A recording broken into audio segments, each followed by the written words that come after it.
Oh, Jamar Chase with the dive.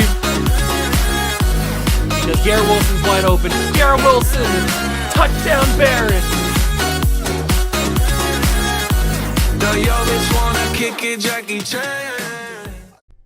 What's going on, guys? Welcome back to another video here in the What a Juice channel, and welcome back to another episode of the Arizona Cardinals 10-year rebuild. That is right. We return to the franchise.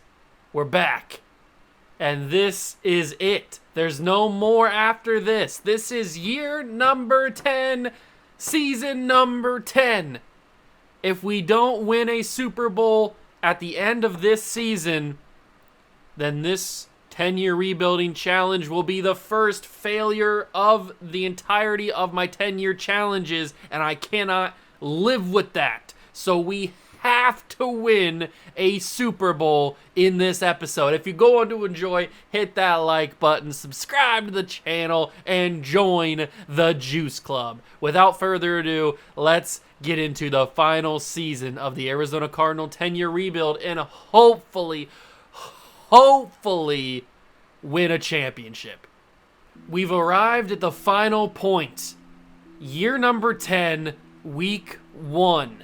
We have to set our season goal, and I think you all know what the season goal is going to be. Win the Super Bowl. There's no other options for us.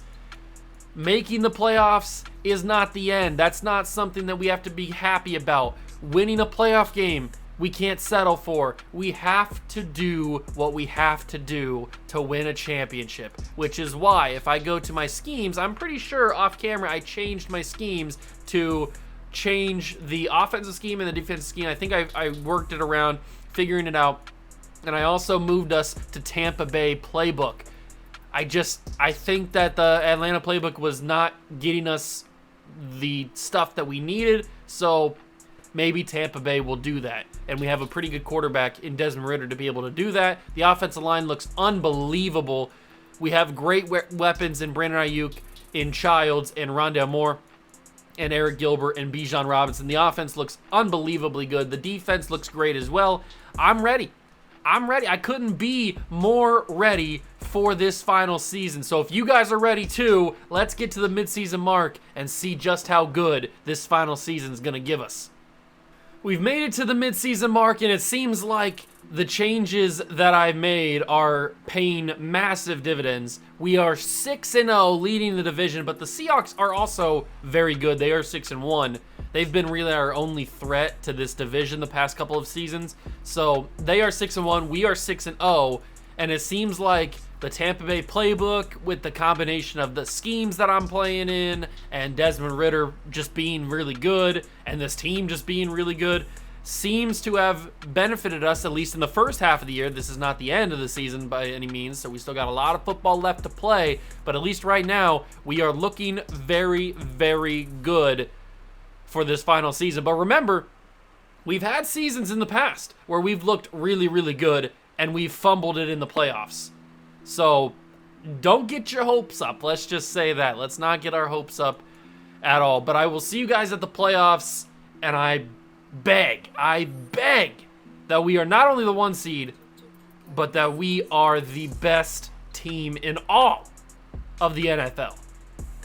We've done it, ladies and gentlemen. We've made the playoffs as the 1 seed. 15-2 is our final record, our year 10 record, and it seems like we made the right decision to switch to Tampa Bay's playbook.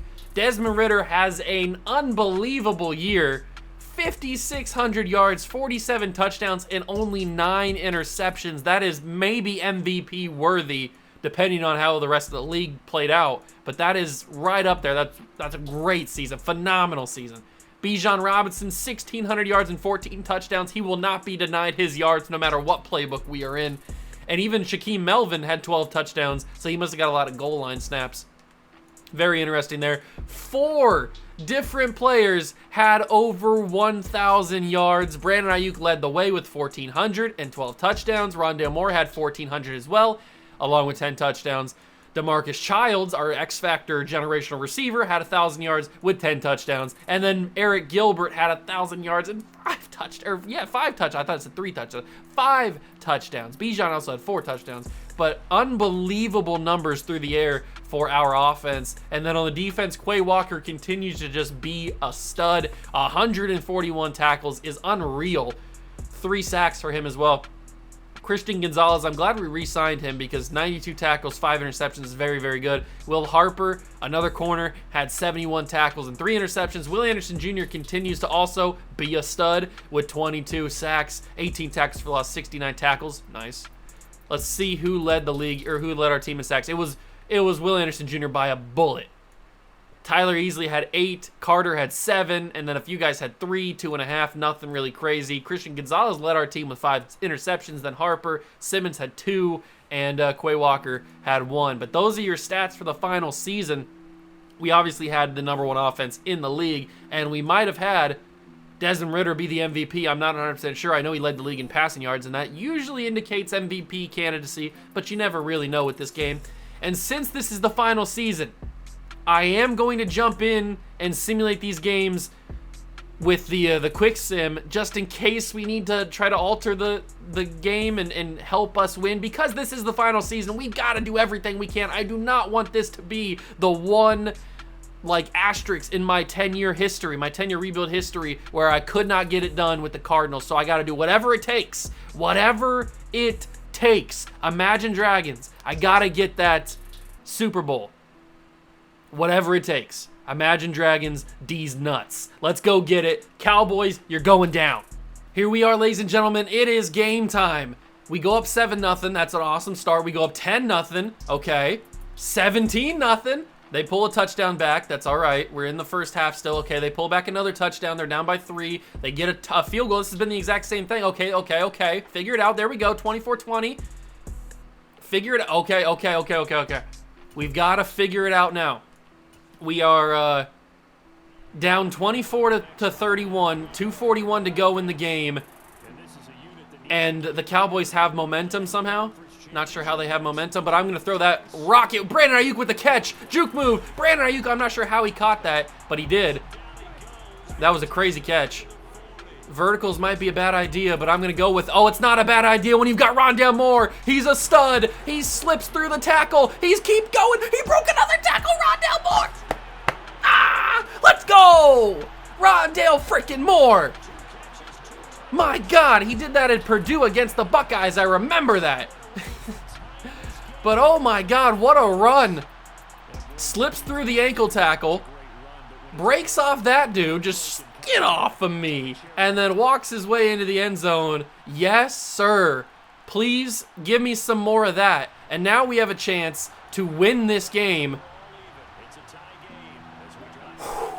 We have a chance to win this game, but we have to go from our own 10. I think that's possible. Bijan Robinson, what a stud he is. And he just basically physically bullies himself all the way to the 20-yard line. Remember, we have all 3 of our timeouts. We only need a field goal. And we're inside, we're in a dome. We only need a field goal to win this game. It's not like we need to go crazy. We have a lot of weapons. We are under a minute, and Rondale Moore might have just done it again. Rondale Moore, but he couldn't break through the tackle this time, but he does get a huge gain there on the play. Rondale Moore, and that's going to be Brandon Ayuk, big touchdown. We're going to call our first timeout so that we can figure out a course of action here. First timeout, 31 seconds. I want to run another run play because I don't want to give the Cowboys a crazy amount of time. And Bijan, nice run. I'm going to run. No. Don't kick the field goal yet. Don't kick the field goal. Keep the clock going. Keep the clock going. Hurry, Desmond. You don't got a lot of time here. Quick throw. It's Rondale. Timeout. 9 seconds to go is perfect. 9 seconds to go is absolutely beautiful because we have 1 extra timeout, so we can afford to run a play with Bijan. And I think Bijan might have himself a touchdown, and he does. 7 seconds on the clock, and the Cardinals are above the Cowboys by 6. And that should be the game, and it is. We move on to the NFC title game. Woo, that was intense. That Rondale Moore catch and run after the catch and touchdown was unbelievable. But now we got to go do it in the NFC title game. Here we go, ladies and gentlemen. It is time. NFC Championship. We take a 7-0 lead. Come on, offense. 14-0. This is good. The Giants are very good, too. They were like 13-win team or something like that. I think they went 13-4. But we lead 17-10. Big touchdown, 24-10. Come on, boys. 31-10. Super Bowl could be in our sights. 38-17. 38-24. 41-24. And we did it. We win the NFC Championship, and we will play in a Super Bowl. We have at least one final chance to get the job done and not count this as a failure. Please, baby Jesus, let it happen. It is Super Bowl time, ladies and gentlemen. We take a 7-0 lead early. We're taking on the New England Patriots, who, funny enough, have been one of our 10-year rebuild teams in the past. They are my favorite team, obviously, in real life, so I do a 10-year rebuild every single year of Madden, and we've been successful with them in the past, and it looks like we're going to be successful with them again, as we have 37 seconds between us and a Super Bowl. This one is not going to be a failure. I knew it. We just had to switch. We just had to switch to the Tampa Bay playbook and get our schemes all figured out. And then I knew we would be able to get the job done. Thank you, baby Jesus. I appreciate that. Getting this one and winning a Super Bowl in the final year, making sure that this is not a failure of a series and of a rebuild. Woo, that takes a huge weight off the shoulders. The monkey has come off the back. We are world champions in 3 seconds. And you know what? I'm going to go verticals here. We might look at DeMarcus Child just because he's a freaking generational player. Okay, he picked it off. That was never going to be open there. But let's just bring him down so he doesn't pick sixes. And we did it. World champions, Arizona Cardinals. Oh, thank you. Thank you, baby Jesus. I appreciate you. We did it. This is not a failure. It took us 10 years. It took us down to the literal wire, but we did it. We had so many good players in this series. I don't know how we didn't win more than just this one. We had so many good players. Brandon Ayuk, Rondale Moore, Eric Gilbert, Bijan Robinson, Desmond Ridder. I don't think we would have been in this spot if we would have kept Kyler Murray. I think it was the right decision to move on from Kyler Murray, and it just so happened that Desmond Ridder came off of an MVP season and had developed into one of the best quarterbacks in the NFL. And that is a beautiful sight to see. Desmond Ridder, his face a little creepy, but whatever. We got it down. Thank you. Why is he smiling? Smiling at the MVP, or smiling at the Lombardi, a little creepy. But at this point, I don't care because we got it done. Oh, baby, baby. Woo! That was a little bit of a dramatic finish, if you ask me. Wow, that was crazy. I did not want this series or expect this series to be as dramatic as it was. We do get a contract extension, but that doesn't matter. I do want to simulate one more week just to find out if we are MVP with Desmond Ridder. So let's do a little bit of season recap. And no, Quentin Hobbs of the Houston Texans wins the MVP of the league. We do get Defensive Player of the Year with Will Anderson Jr., which is awesome. But no MVP for Desmond Ridder. Jalen Carter wins Super Bowl MVP, so that's good. And we finally get it. Let's do a little bit of recap here. So in the first season, we had the Kansas City Chiefs win the Super Bowl. We didn't win any awards, unfortunate. Then in the second season, the Cowboys won against the Bengals. We did get... Oh, no, we didn't. We didn't get any awards. I saw Hassan Reddick there. I thought he was playing for the Cardinals, but he wasn't. Next year, the third year, Browns beat the Rams, and we don't have any awards. It took us a little bit to get going here. Falcons beat the Jets, and I think this is around the time where I started to realize that Desmond Ridder was the real deal because he was the quarterback of this Falcons team. But this isn't the year that he wins the MVP just yet. We don't have any awards again. Joe Burrow goes back-to-back MVPs, and the Panthers win the Super Bowl. So there's not really any dominating teams. There's no dynasties in this 10-year rebuild so far. No awards again, but here it is. Desmond Ridder wins the MVP, and then this is the season. The next season after is when we realize that we need a trade for Desmond Ridder. The Chiefs win the Super Bowl against the Giants. Then we go into 2028, we don't have any awards, but there's Quentin Hobbs winning Offensive Rookie of the Year. That's pretty fun. And our first award is Will Anderson Jr. winning the the Defensive Player of the Year. So we got 2 of them things at least. And the Panthers won the Super Bowl. Then we played in the Super Bowl. That's right, I forgot about that. We played in the Super Bowl and we lost it to the Jets. I forgot that we got so close. But we do win Coach of the Year. We do win a third Defensive Player of the Year. Well, back-to-back at this point for Will Anderson Jr., and the Jets won the Super Bowl. That was heartbreak. Wait. So the Bengals won the Super Bowl again. They played in a few, but they lost them all. And then Will Anderson Jr. wins MVP or the Defensive Player of the Year. Did Will Anderson Jr. just go 4 straight? So he wins it here in 2028. He wins it here in 2029. That's 2 in a row. Then in 2030, he wins it a 3rd straight year. And then in 2031, he went 4 straight Defensive Player of the Year. Will Anderson Jr. is a freak of nature. 4 straight Defensive Player of the Years. Absolutely insane. Now, obviously, we're not going to be doing any re-signing any offseason or anything. I will simulate just to kind of see where we would have had to been. We have $53 million in cap space if we were going to move forward, but we're not going to do any further than 10 years. I just want to see who would have needed a contract if we were to move on. So players that are ready to negotiate, who would have needed a contract? So Jalen Carter, we probably would have had to pay. Quay Walker, we certainly would have had to pay, but he is not interested, although he is 32. Javier Polk, Brandon Ayuk, no doubt about it. Jeremiah Simmons. Okay, so it's not a massive amount of people, but Brandon Ayuk is pretty important to the team, even though he is 34. Javier Polk is important. Both Carter and Quay Walker. That would have probably drained all of our cap space from the availability, and we probably wouldn't have had any money to go into free agency. But here's what the roster finally looks like to end everything. This is the final roster. Desmond Ridder ends up being our quarterback after we moved on from Kyler Murray. It just didn't seem like Kyler Murray was going to get us that next step. Desmond Ridder got us to that next step. We played in 2 Super Bowls, and we won one of them with Desmond Ridder as the quarterback.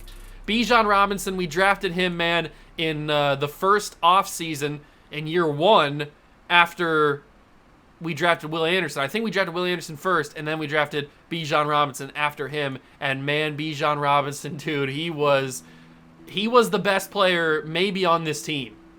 Wait, what did that say? He said that said NFL record. Let's go back and take a look at that. Progression history.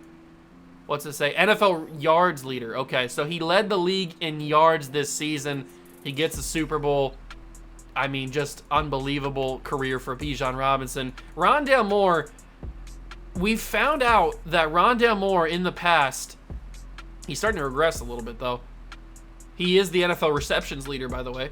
But we found out that Rondale Moore in Madden 23 develops into a phenomenal player. We've had him in the Rams series, we had him in this series, and I think we had him in one other series in the 10-year rebuild style. And he has been unbelievable. He's been a number 1 in each of them. He's been so good. I'm so happy that he developed so good. I don't know how he's going to develop in Madden 24. Probably not to the level of this, but maybe. Then we had Brandon Ayuk, who we signed pretty early into this, I'm pretty sure. And he obviously was a masterful signing. Absolutely amazing.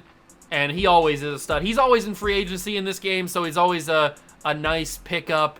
And I know I do it a lot. I tend to get him a lot, but he's just so nice to get, and he's such a good receiver. And then the piece de resistance, our X-Factor generational wide receiver, DeMarcus Childs, who is 6'4", 230, only getting better from here. Absolute stud. His numbers are insane. He's a freaking animal. He is a freaking animal. So those are our receivers. Then we had Eric Gilbert, who, to be fair, didn't really factor in too much, but he was there. He got a couple 1,000-yard seasons, did really, really well, and was a high overall tight end with an X factor that got us to the promised land. So, I mean, what are you going to say?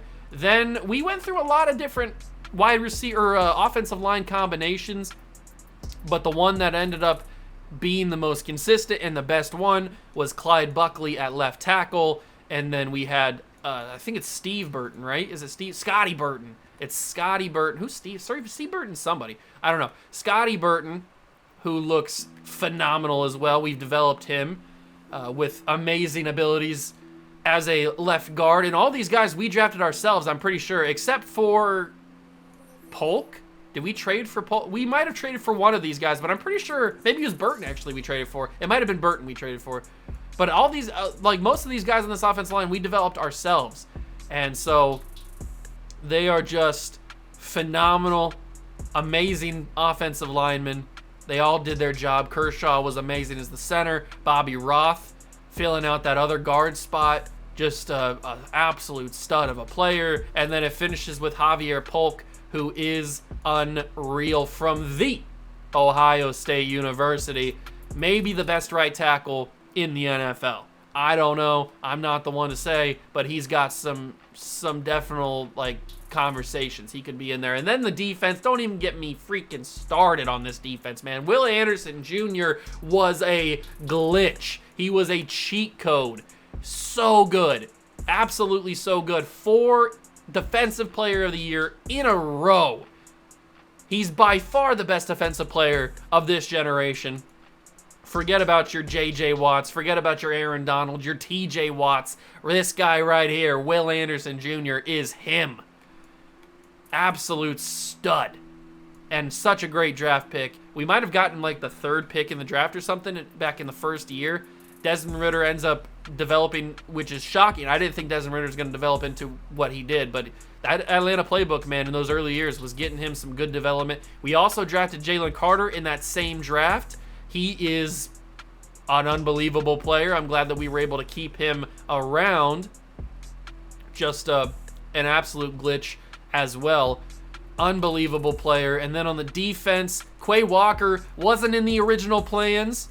He certainly was not in the original plans, but he ended up being unbelievable as well, filling in, I think, for Isaiah Simmons. Once Isaiah Simmons started to regress a little bit, then we brought in Quay Walker. He's been here for a few seasons, and he just lived up to the hype, man. He was unbelievable with 130-plus tackle seasons, all kinds of craziness happening on his watch. He was unreal. We had a couple good players here. Junior Browning, I think we traded for as well, and was very good. Never really got the chance to get a good development trait, but he did his job. When he's paired with Jalen Carter and Will Anderson Jr., you don't really have to do much, but he did enough to be a very, very good player. And then we had Tyler Easley, who I think was like super, super fast, if I'm not mistaken. Was he really fast? He had 88 speed, 88 acceleration. That's pretty fast for an outside linebacker. 87 tackling. He can do everything. He can cover. He can pass rush. He can do everything. Tyler Easley is phenomenal. The corners were unbelievable as well. I think we drafted Will Harper a few seasons ago, and he ends up being unreal. What's his height? He's 6'2", 187, 95 speed, 94 zone coverage. Oh, that's right. He was like a generational player or something like that. Unreal for him. Absolutely amazing. He can't cover man for anything, but he can do a zone. He's amazing in the zone coverage. We also had Christian Gonzalez, who we got pretty early into the series. I think we signed him in free agency, didn't we? Or did we trade for him? I don't remember exactly how we got him, but I'm glad that we did, because he was a big reason of why we moved on so far and did so well on defense. Didn't have to really worry about the cornerback spot. That's one thing that I try to do in my 10-year rebuild series, is I try to make sure that the cornerback spot is always locked down and always consistent with good talent, because that's really one of the more important pieces of a defense is the cornerback spot. Richardson was supposed to be a corner. We drafted him as a corner, and then I think we moved him to safety because we needed a safety after we traded Jalen Thompson. Is that what it was? I don't remember who we traded or who we moved on from, but we needed a safety, and Alex Richardson initially drafted as a corner, but he ends up being the #1 ranked strong safety in the entire NFL, and you can see why. These are his attributes. He is unreal. Absolutely phenomenal strong safety. We also had pretty good free safety in Simmons. Was it Jeremiah Simmons? Yeah, Jeremiah Simmons, also very, very good. That's a nice 1-2 punch to have. And they're both young. They're both going to be here for a while, as long as we could, if we were going to keep moving forward, keep them under contract with our cap space. Just a phenomenal team. The kicker and punter don't really matter too much. But this team, man, we drafted some really fun players, especially DeMarcus Childs as our X-Factor receiver. But we drafted some really, really fun players. excluding the real-life players like Bijan, Will Anderson Jr., Jalen Carter, Christian Gonzalez, those kind of guys that are real and exist. The CPU-generated players that we got, like Jeremiah Thompson and Alex Richardson and Harper and all those kind of guys, all the offensive linemen, obviously, they were all super, super fun, super good to use. I really enjoyed simulating with them. I do want to see kind of some historical numbers here before we get out of here. NFL records, did we set any season records at all? Desmond Ridder sets the third best passing yards record but in a season, but Joe Burrow's just a freaking stud. I don't think we're going to have any career things because everybody's still pretty young. I would assume Bijan's going to be up here for rushing yards, though. Is Bijan up here? Bijan didn't make it? I thought he had a pretty decent season. I guess not. Maybe he had touchdowns? No, Bijan's not actually in any of this stuff. Okay, very interesting. But career stats, we can see some of the numbers from some of the auto-generated guys. Bijan in his career up to this point, 12,000 yards and 135 touchdowns. He's going to be a Hall of Famer. He's just got a lot of years left to go, probably. Very good numbers from him. Receiving, Rondale Moore ends up with 10,000 yards. A lot of that, most of that is because of us, with 68 touchdowns as well. Eric Gilbert, all of these numbers are his, like, in the rebuild. 7,000 yards, 54 touchdowns. Bijan, obviously, all his numbers are there. Keyshawn Franklin. And DeMarcus Childs, in 2 seasons, 1,000 yards, 10 touchdowns. Phenomenal. Absolutely phenomenal. What a stud. Defensively, Quay Walker with 1,000 tackles in his career up to this point with 20.5 sacks. Christian Gonzalez, 751, 12 interceptions. Will Anderson Jr., 155 sacks in his career, and he's still going. He's going to have so many sacks in his career. 704 tackles as well, 550 for Jalen Carter in his career. Emmanuel Forbes, I forgot about him. We signed him from the Commanders. Or did we trade for him? I think we signed him in free agency. And he ended up being really, really good. The tackle for loss leader is Jalen Carter with 139. Will Anderson Jr. not too far behind with 136. Junior Browning had 63. Drops off a cliff there. But the sack leader with a bullet, Will Anderson Jr. 155. 83.5 for Jalen Carter. Junior Browning is 21. So does Tyler Easley. 20.5 for Quay Walker. And then a few guys have a couple. Interception leader Christian Gonzalez in his career has 12. Will Harper has 11.